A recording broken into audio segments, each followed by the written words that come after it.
तर त्याच्यामध्ये आव्हानाचे 2-3 प्रकार होतात. एक तर चाळी जुन्या झाल्या ते तुम्ही म्हणालात ते बरोबर आहे. पण त्याबरोबरच काय झालेलं आहे, इकडनं मायग्रेशन झालेलं आहे.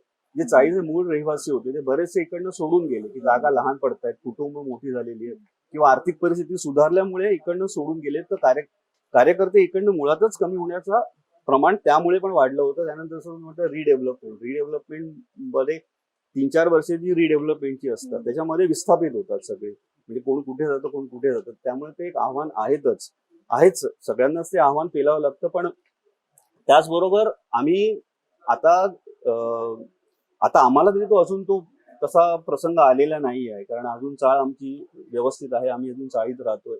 पण त्यातनं नक्कीच आम्हाला आव्हान येणार आणि आम्ही त्याची तयारी करतोय, पूर्वतयारी करतो. नवीन जागा बघणं, नंतर मग असे कम्युनिकेशन ग्रुप्स तयार करणं, की त्याच्यावर आमचा विचार चालू आहे की बाबा त्या आव्हानावर कसं मात करता येईल. आपल्याला गणेशोत्सव तिथेच साजरा करायचा, कारण स्थान महात्म्य आहेच. त्यामुळे गणेशोत्सव तिथेच साजरा होत राहील. पण आव्हानं येत राहतील आणि ती आव्हानं आम्ही पेलण्याची तयारी करतो.